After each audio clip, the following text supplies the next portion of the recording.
Hi guys, subscribe. I think it's not difficult, thank you. And good morning, and in case I don't see ya, good afternoon, good evening, and good night.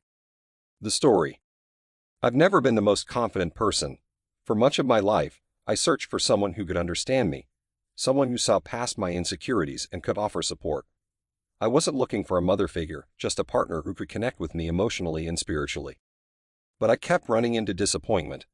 The women I dated were wonderful in many ways, but I always found myself longing for a deeper connection. I needed something more, something profound. Maybe I invented this ideal in my mind, but I couldn't shake the feeling that there was someone out there who would truly understand me. Then, I met Liza. She seemed to be everything I had been looking for. From our first conversation, I felt seen, understood in ways I hadn't experienced before. We talked about everything, our dreams, our fears, and what we wanted out of life. It felt like we were both completely open, and I thought I found my soulmate. We got married within 2 years. Life was beautiful. We traveled, spent long nights talking about the future, and shared our deepest thoughts and feelings. It wasn't long before we decided to start a family. Fortunately, everything went smoothly, and soon Liza was pregnant. When our daughter was born, it felt like life had reached a new level of meaning. I'll never forget the moment I saw Liza holding her for the first time. The love in her eyes was overwhelming. We were so full of joy, so connected. Parenthood brought us closer in ways I hadn't imagined. For the first year, everything felt like a dream. We embraced the challenges of being new parents together, supporting each other through sleepless nights and endless diaper changes. It was exhausting, but it was also magical. We were in sync, moving through life's dance as partners. But after a year and a half, things started to change. Liza returned to work when our daughter turned 1. She had landed a prestigious job at a metal trading company, and I was proud of her. But over time, I started noticing a shift. She was becoming more distant, more focused on her work, and less interested in the things that used to bring us closer. The late-night conversations faded, and I began to feel like a stranger in my own home. Money started coming in, a lot more than I was earning. I tried to be supportive, but something felt off.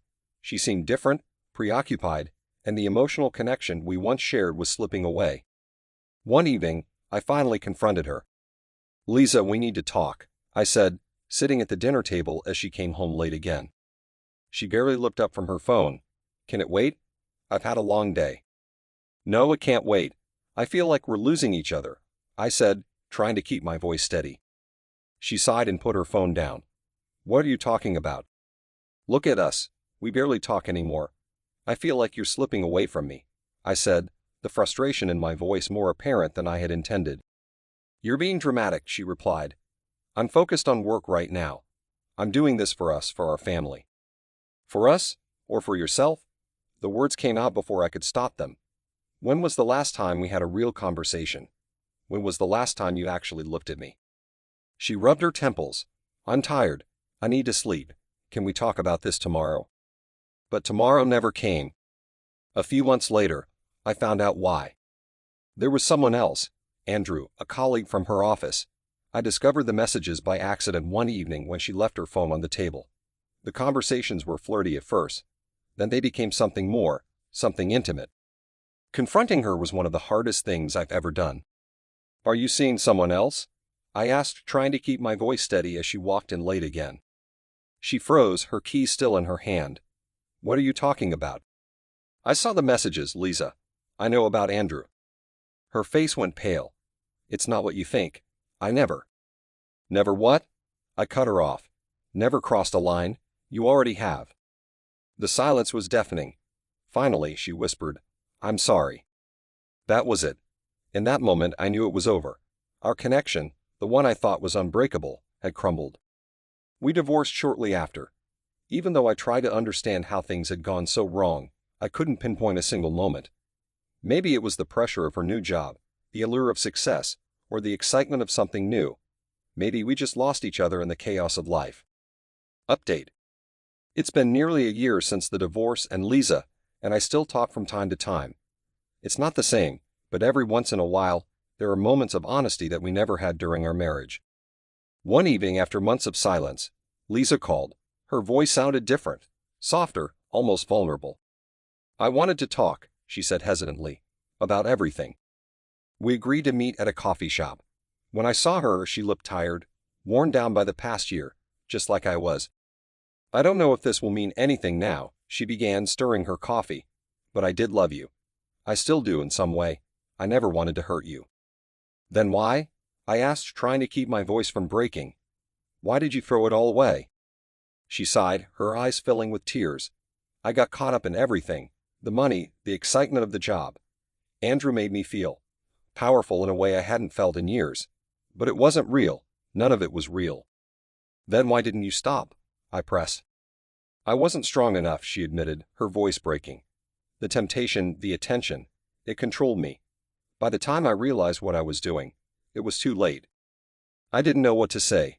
Part of me wanted to scream, to tell her how much pain she had caused.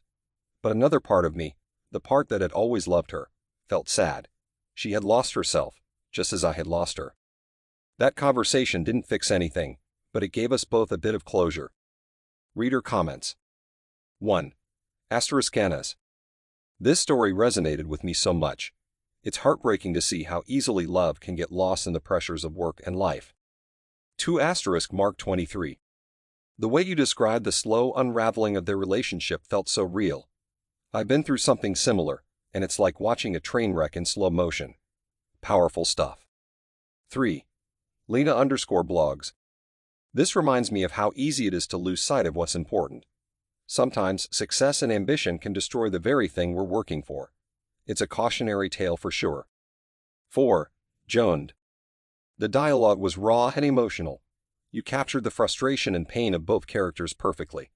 I think a lot of people will relate to this. 5. Sarah_Liz. Lisa's vulnerability and admitting she wasn't strong enough added so much depth to the story.